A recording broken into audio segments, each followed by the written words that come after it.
ब्रज में एक विद्वान ब्राह्मण पधारे, उन्होंने कथा कही। कथा में उन्होंने कह दिया, भव सागर से पार होना है तो भगवान का नाम लेना। भगवान का नाम लोगे भव सागर से पार हो जाओगे। एक ब्रज की गोपी ने यह बात अपने कानों से सुन ली और उसने अपने कानों से सुनकर उसको धारण कर लिया। कारण से सुन के उस कानों से उसने उस बात को पकड़ लिया कि भगवान भव सागर से पार होने की एक सीढ़ी है, एक नौका है, उसका नाम लोगे भव सागर से पार उतर जाओगे। ये कथा आपने सुनी होगी।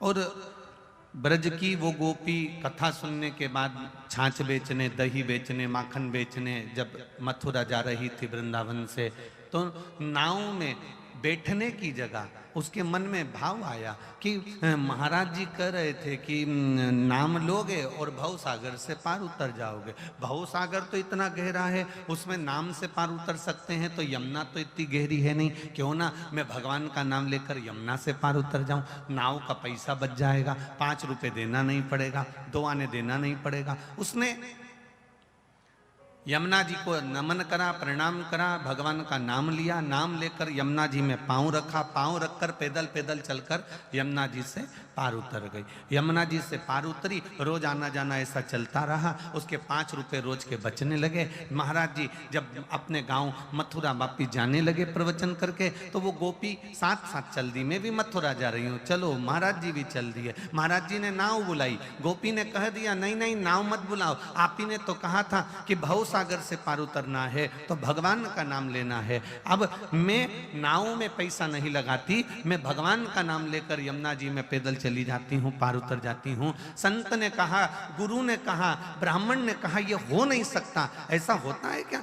अरे डूब जाएंगे। नहीं नहीं महाराज नहीं डूबेंगे, तुम एक बार भगवान का नाम लेकर चलो तो सही। और संत ने जैसे ही भगवान का नाम लेकर जो यमुना जी में पांव रखा, तो संत तो डुबक डुबक डुबक डुबक डूबने लगे। गोपी ने हाथ पकड़कर खींचा और गोपी भगवान का नाम लेकर पार उतर गई। अर्थात गोपी ने संत से पूछा कि तुमने बताया और मैं पैदल चलकर निकल गई और तुम इसमें डुबकी लगाने लगे, कारण क्या है? इतने में संत ने गोपी के चरण पकड़कर कहा, तूने मेरी वाणी पर विश्वास कर लिया और मैं उसकी कथा पर विश्वास नहीं कर पाया, इसलिए मैं डूब रहा हूं और तू पार उतर रही है। हम कई बार भगवान की कथा सुनते जरूर हैं, हम कई बार भगवान के शब्दों को सुनते जरूर हैं, हम कई बार व्यासपीठ से कथाओं को सुनते जरूर हैं, पर कई बार हमारा विश्वास पक्का नहीं हो पाता। तुमने किसी को पशुपति व्रत बताया, उसने पशुपति व्रत करा और उसका काम हो गया, और तुम 3 बार 4 बार पशुपति व्रत कर चुकी, काम नहीं हुआ। उसका कारण है कि उसका विश्वास तेरी वाणी पर पक्का हो गया और तेरा विश्वास शंकर पर आज तक पक्का नहीं हो पाया। वो विश्वास कहां से लाओगे? उसकी दृढ़ता हमको चाहिए, उसका भरोसा हमको चाहिए।